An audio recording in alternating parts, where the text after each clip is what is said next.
Welcome to the Grow Down on Soil Health, the podcast where we dig deep into sustainable farming practices that can enhance your land and your bottom line.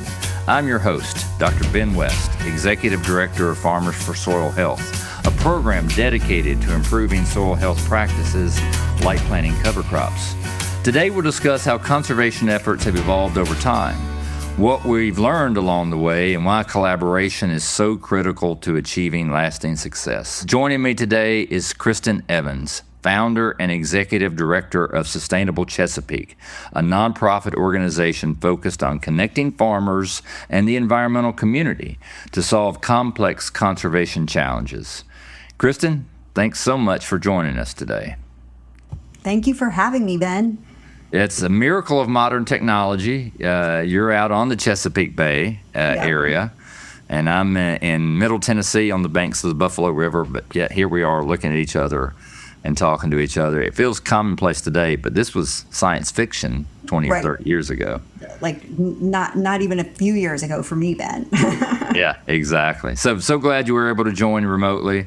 I'm really interested in talking to you. I followed what has happened in the Chesapeake Bay for the past 20 years or so. It's just such a remarkable story. Mm-hmm. And I can't wait to hear about it. So before we jump into this Chesapeake Bay, I want to dig into your family history a little bit. Your grandfather worked for a gentleman named Thomas Campbell, and he was one of the pioneers in early large-scale mechanized farming out in Montana. And he was really instrumental in kind of the early mechanization of agriculture. Yeah, so my grandfather just had this incredible opportunity to work with Thomas Campbell, who was at the forefront of mechanizing wheat production up in Montana. So it was really critical to the World War I effort, where we were trying to feed Europe, when they were really kind of starving. And so he brought this incredible knowledge with him to North Carolina and farmed in the northeast region of North Carolina, and was a pretty popular guy, number one, because he was charming, but number two, because he knew all about tractors, right, when everybody was first starting to get curious about them. So he was always on the cutting edge of innovation and not afraid to try new things. So. Yeah, how neat. And some of those old farm tractors and old farm equipment are just, they're still marvels of engineering and craftsmanship. They're amazing machines to see even today, people who have them and maintain them. Yeah. How cool. So let's talk about the Chesapeake Bay. I suspect many people listening know generally about the Chesapeake Bay and the story of the Chesapeake Bay, but I don't want to take anything for granted. So can you, in just a minute or two, kind of tell people the story of the Chesapeake Bay? What happened to it? What problems did it have, and what's happening now? Sure. Well, it's actually the drowned Susquehanna River Valley. So back when the glaciers melted, it flooded out the Susquehanna River Valley, and that formed the Chesapeake Bay. It's unique because it is one of the largest estuaries in the world, but it is also pretty shallow, and it spans 64,000 square miles. So it's a huge watershed that touches all the way up to Cooperstown, New York, where the Baseball Hall of Fame is, and all the way down to the James River here in Richmond, which is one of the very first places that European settlers came, right, was the James River. So a lot of 250 celebration activities happening through the Chesapeake Bay, but it's also just a challenge because it's not a small watershed where you just have a handful of communities and landowners to work with. It's huge. So, and all of our states are different, right? So we're going from New York to Pennsylvania all the way down to Virginia. So very different cultures, different approaches. And what's really unique about it is there is a regional state-federal partnership that has basically set up a restoration strategy that's led by EPA, but that gives states the decision, the power, the authority to decide how they are going to meet their Chesapeake Bay reductions. And I think that's really good because that recognizes the uniqueness between the state partners and the strengths and challenges they have, and let states lead the effort to figure out how they're going to restore their portion of the Chesapeake Bay. And what are the problems?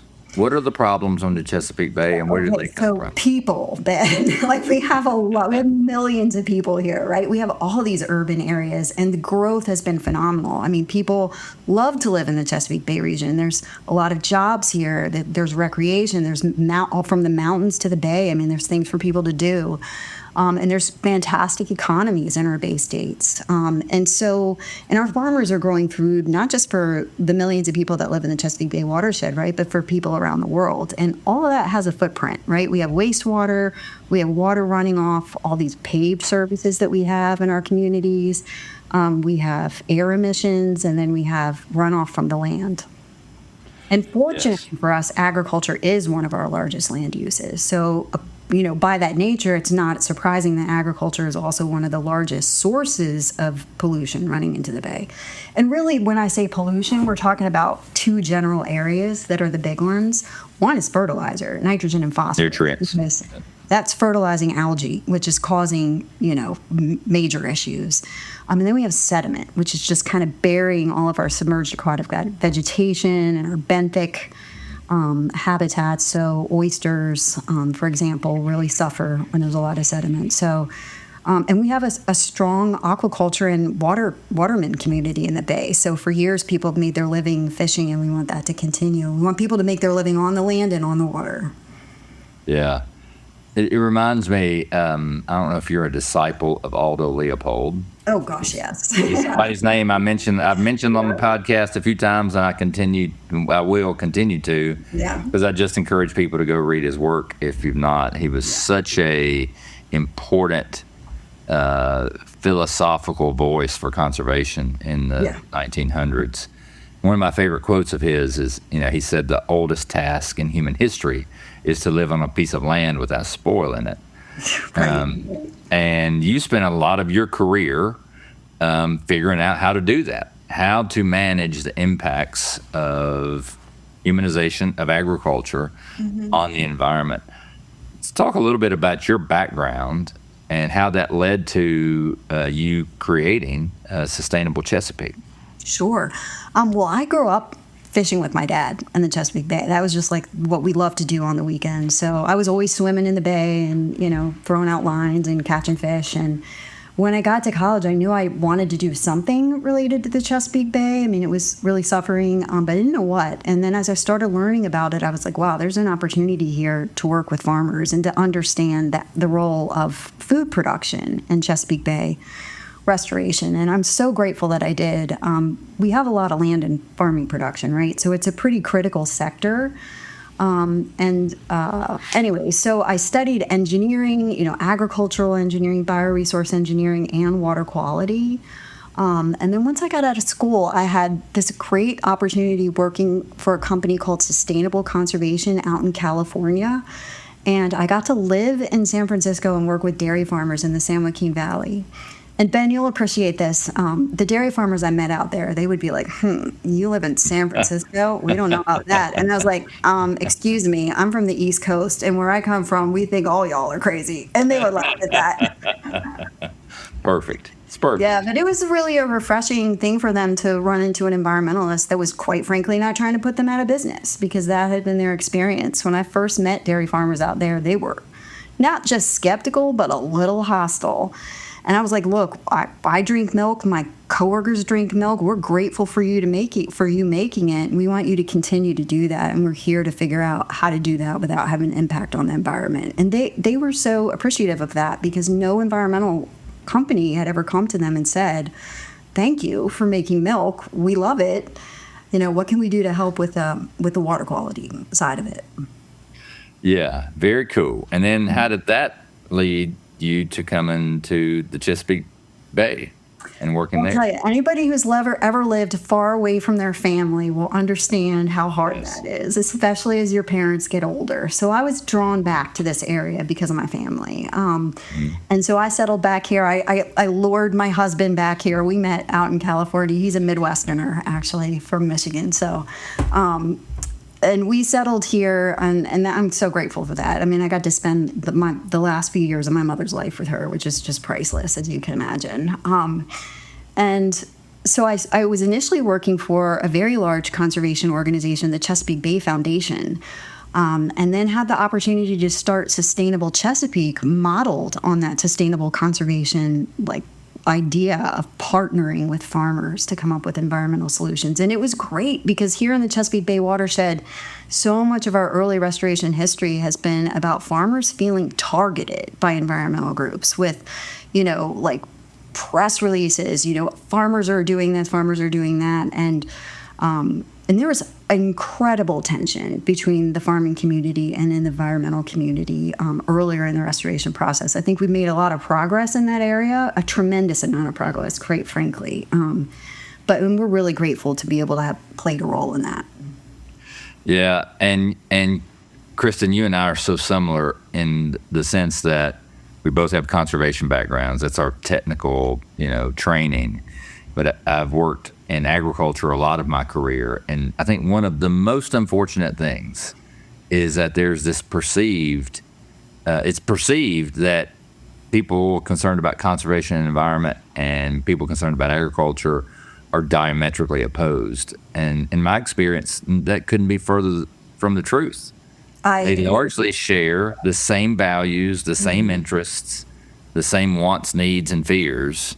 Yeah. And and a big part of the success of Sustainable Chesapeake is you've been able to bridge that gap. Yes. And it's just really beautiful when you see that connection happening, when you hear an environmentalist listen to a farmer talk and get tears in their eyes because they're just so touched by what they're saying. Or to have a conversation with a farmer who might change their mind about something that they're doing on their land that has an impact on people because of that trust and that your ability to have that conversation.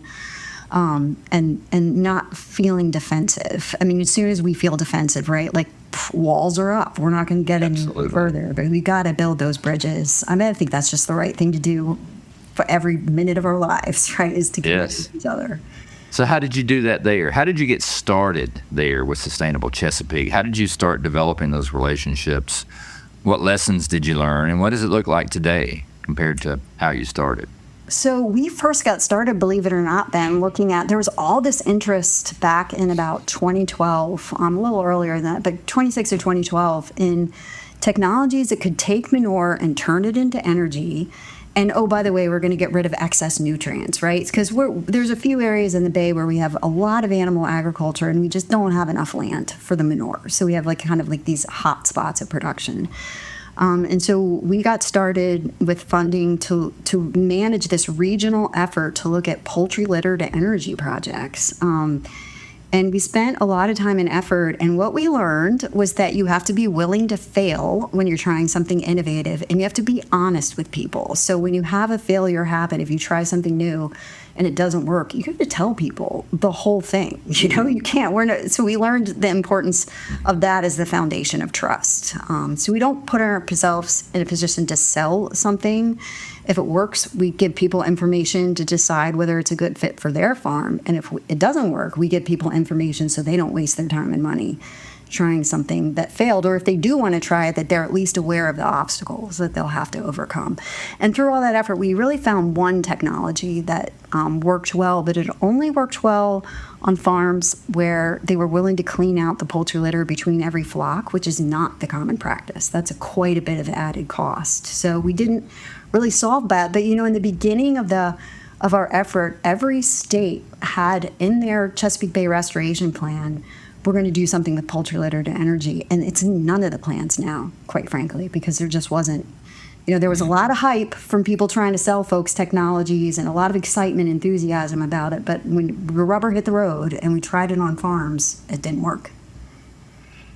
And through your work, have you been able to get farmers more engaged in developing conservation solutions, writ large? Absolutely. So one of the things we're really excited about, I'll take two things, are in general, farmer-led initiatives for conservation. We have this group in Virginia we call the Innovation Roundtable. And we got this idea, our board initially came up with this idea. And as we talked to people about it, our farm partners and our agribusiness and conservation partners helped us refine it. But essentially, we're bringing together really innovative farmers. I mean, these are the folks that they're going to be trying something new on their farm all the time. And a lot of times they don't have really anyone to talk to about it because they're so out far ahead that, a lot of their neighbors are like, what are you doing? And why are you doing that?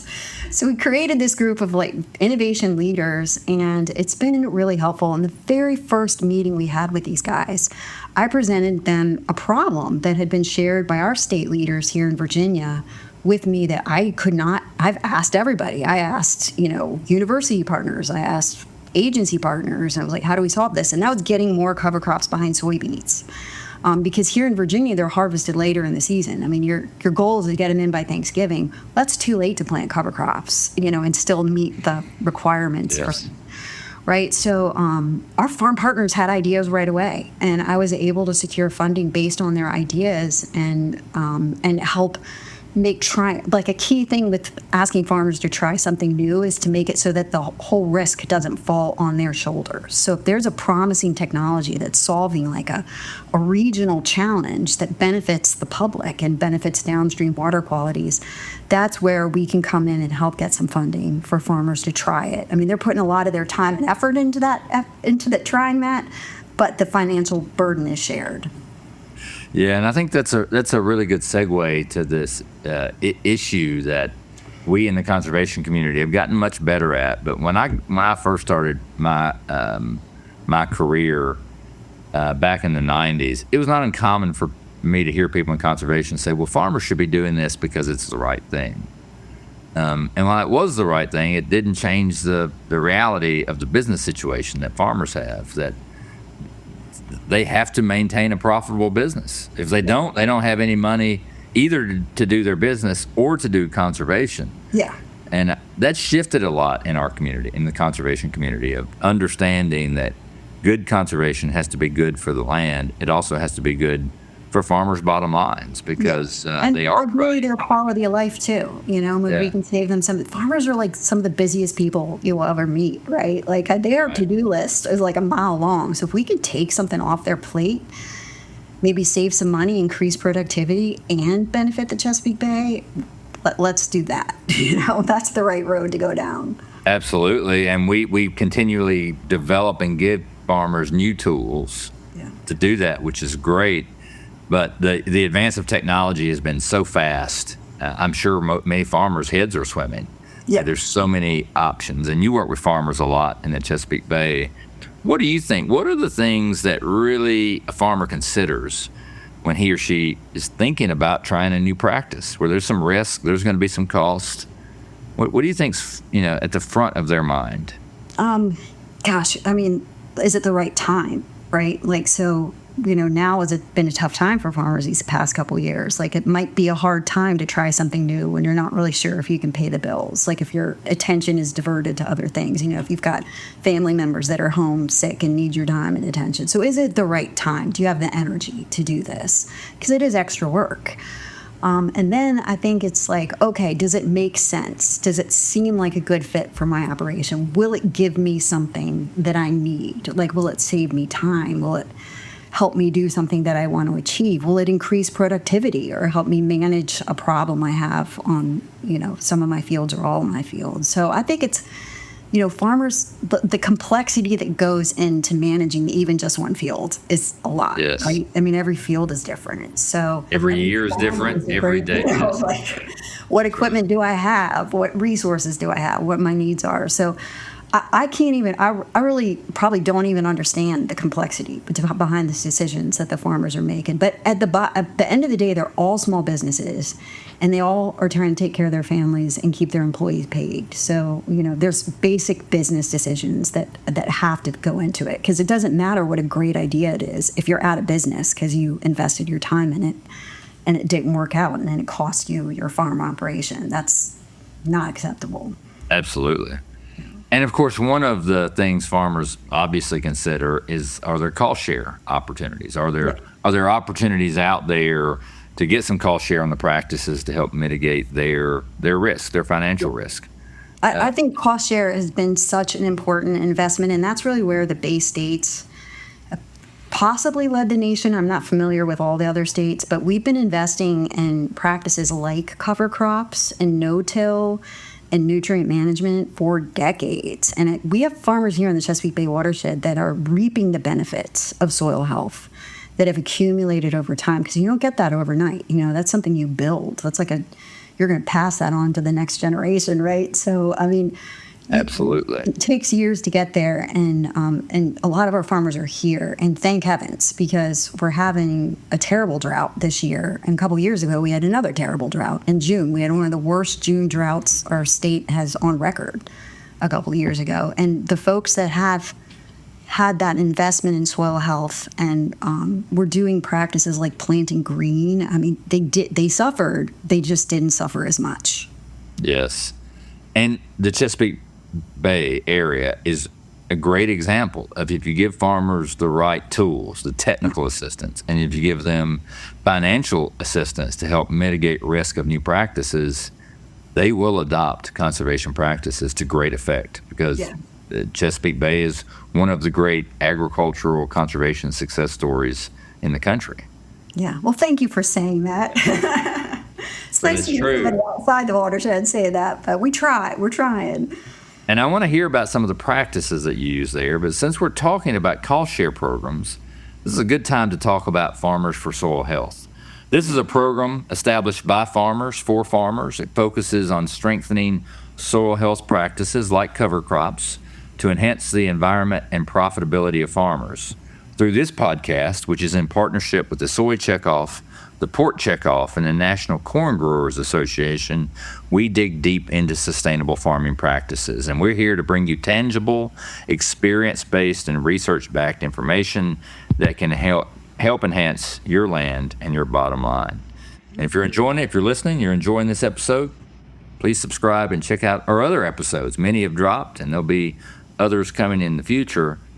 So let's talk about the Chesapeake Bay specifically, and what are some of the most important tools or practices that you all have helped implement across the region that's had such great impact on the conservation of the Chesapeake Bay? Yeah, and so when you say you all, I'm going to take that broadly to the whole partnership, okay? So let me speak on behalf of a great deal of people, and so take that with a grain of salt. But I think some of the basics, right, have been nutrient management. Obviously, nobody wants to waste money on fertilizer. On the flip side, you don't want to apply too little. So nutrient management helps get us to that sweet spot of making sure that our corn and our soybeans and our other crops have what they need to thrive. That, along with no-till and cover crops for our row crop farmers, they're kind of the cornerstone practices that we see incredible benefits for Chesapeake Bay restoration, but also that return back to the farmer. So no-till, and I know that many of the farmers listening to the show have been doing no-till for years, but we still here have in the watershed some folks that haven't been convinced to go over to that yet. But most of our farmers here are using no-till. There's pretty widespread adoption of no-till, and many of those efforts have been led by farmers who are bringing their experiences and connecting with their peers to help them make that transition.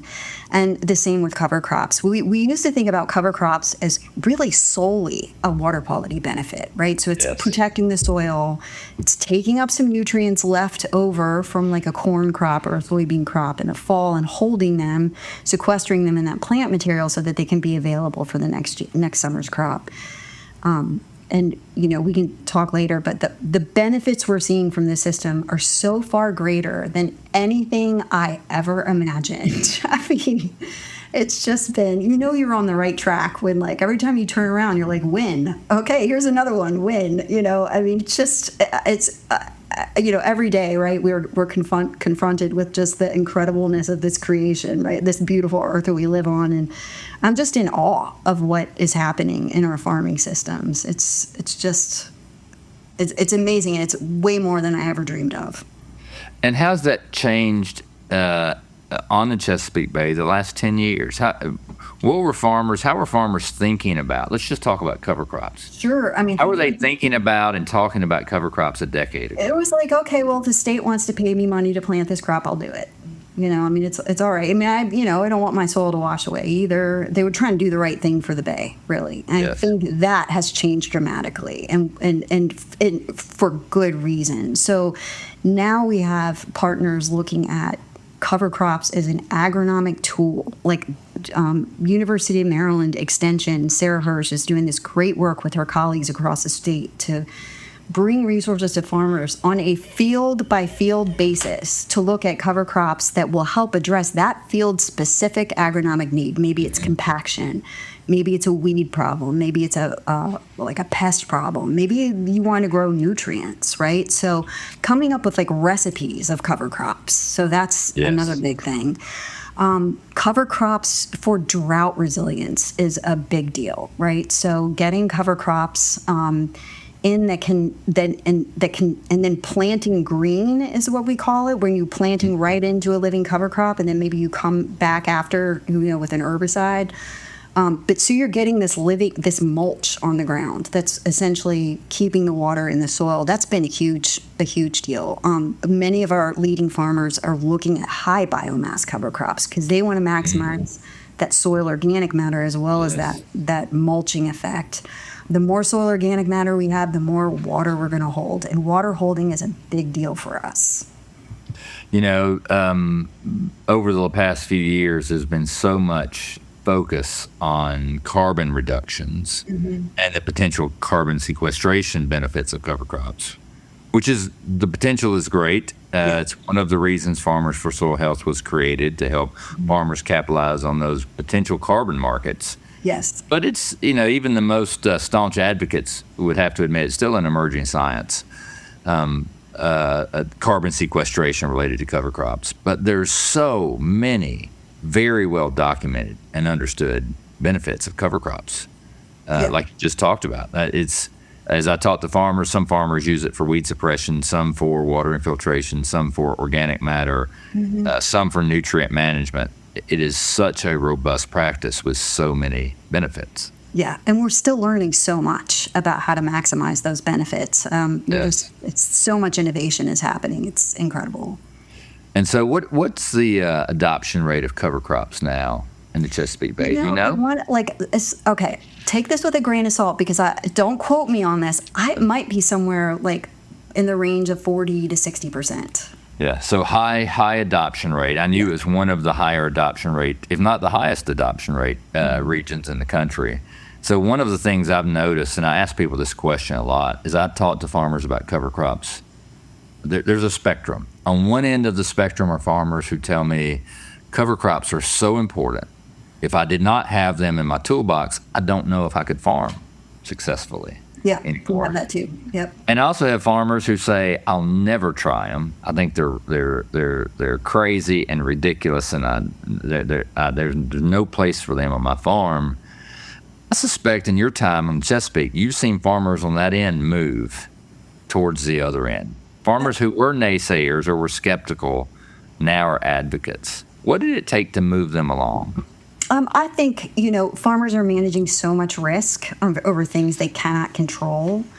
For a lot of farmers, the idea of taking on additional risk is just not something they're interested in. You're managing enough risk as it is, right?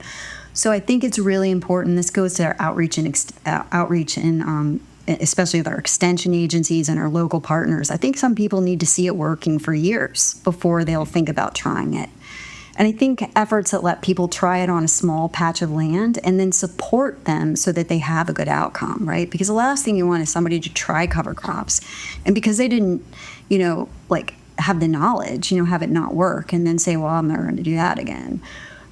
So you want to have all that support there. And I think it's just time. Like, we didn't expand adoption to no-till overnight. It was a decades-long effort.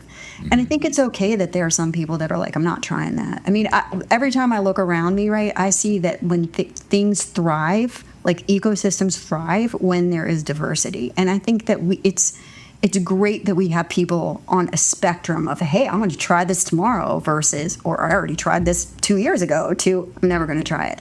That makes us as a nation more resilient. That makes our farming systems more resilient. So when people are just like, absolutely not, you got to respect that. Yeah, absolutely. So, Kristen, one of the things you're involved in, which has really helped put conservation practices on the ground is the Innovation Roundtable. Mm-hmm. Can you tell us a little bit about that, what it is, and how and why it's been so effective? So the Innovation Roundtable started about 4 years ago.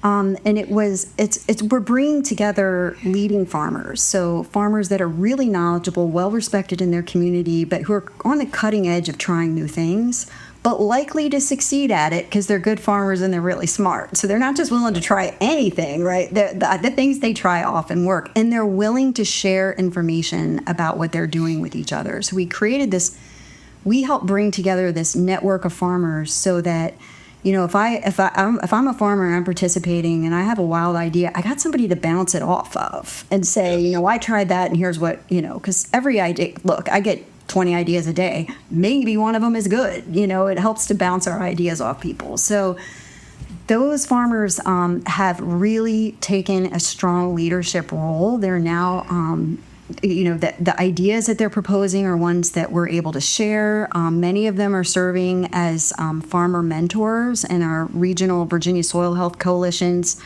Soil Health Mentorship Network. Many of them now serve on the board of the Virginia No-Till Alliance, which is a farmer-led effort to bring resources and knowledge and to share knowledge amongst the farming community. And they've had some really good ideas that are worth sharing with their peers.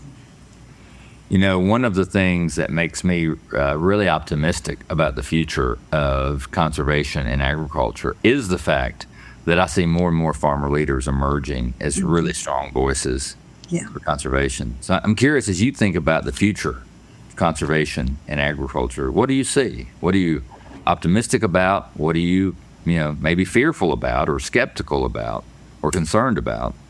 You know, what I am excited about is the power of collaboration here that I've seen in the Chesapeake Bay watershed, because, you know, I don't know how to farm.